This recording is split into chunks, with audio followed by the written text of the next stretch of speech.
rates are dropping to like 15.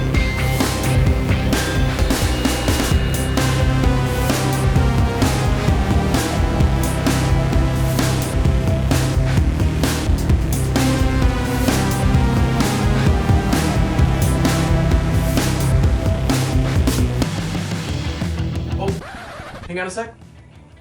Yeah? Oh, what the f*** is a gold factory? No, it's just kind of a fun bunker technique that lets you collect a bunch of gold. We can show you how to do it. Oh, right on. Nice shirt, by the way. Oh, thank you. Actually, Get out of my outro. To make a proper gold factory, you really need the perfect mission combo, which is point extraction and golden bugs. Now, point extraction is the ideal mission type because you can get the main objective done quickly, which allows you to conserve nitro and ammo, you have a central location to defend from, and you'll be able to deposit as much gold as possible until you need to get out of there. I recommend your driller get all the quark out of the wall and deposit it as quickly as they can, while the scout gets all the nitra and gunner and engineer defend. I do also highly recommend that you all stay in communication and you're all on the same page, because once you deposit the last quark, you do not want to launch the rocket. Instead, as driller, you want to find a spot on the wall, ideally directly across from a mining slot. This is a bit further than I'd like, but it's going to have to do. So let's get the entrance started. You want this to be up off the ground and just a little bit above the mine head. I'm going to widen the entrance with an EPC shot here. And then you're going to want to dig a tunnel directly away from the mine head and at a slightly upward angle. You're going to want a clear view of the mine head, which obviously I did a bad job of here, so I'm going to widen this tunnel a little bit and straighten it out. And then you want to create a bowl in the entrance of your gold factory. Now the cleanest and easiest way to do this is with a TCF shot, but if you don't use it or you're just not that good at it, you can also use a satchel charge or just dig out a bowl.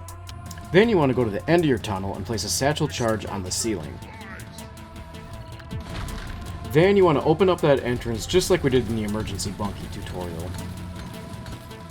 Then going back to the front of your gold factory, you can shoot another TCF shot and create a second bowl.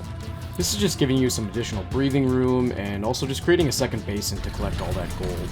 After that, just flatten out the back so you can create a shelf to defend from. And once that's done, you can start calling all those resupplies that you've been hanging on to. Don't forget to have your engineer plug up those holes with platforms, and probably don't place them all right next to each other like I did. Then you can have your engineer place a turret or two up front. It's really important to slow bugs down as they enter the gold factory, so EM discharge and turret arc both work great at the entrance, and things like cryo cannon and IFG grenades make it really difficult for anything to get within striking distance, so be sure to bring those things along. Lastly, you want your gunner to shoot a zipline back to the mine head at a downward angle so that you can zip back quickly. Once all that is in place, you should be all set to take on those swarms and rake in that gold. You should all be at a safe distance to fight from, and you can take a resupply whenever you need. Now obviously I'm just doing this on Has 1 so I could set it up quickly and demonstrate the technique. But even with so few enemies, you can see how quickly and easily the gold starts to pile up in these bowls. Then when you're in between swarms, everyone just has to run through that gold, pick up as much as they can, and ideally zip back to the mine head to deposit. This should give you more than enough time before the next swarm to rush back to the gold factory and do it all over again.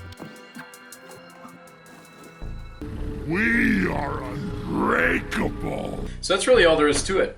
You can just keep collecting gold until you run out of resupplies and ammo, or until you can't handle the swarms anymore. Now obviously it's better to do it on the higher Has levels because more enemies equals more gold. In the clip from earlier, we were playing Has 5 and we survived I think 6 or 7 swarms and wound up with a total of 2,913 gold. It's just kind of a fun and lucrative twist on the bunker strategy, and the point extraction golden bugs combo doesn't actually come up that often, so if you see it, you should definitely give it a try. And if you do, please be sure to leave a comment and let me know how it went. Have fun mining out there. Rock and stone.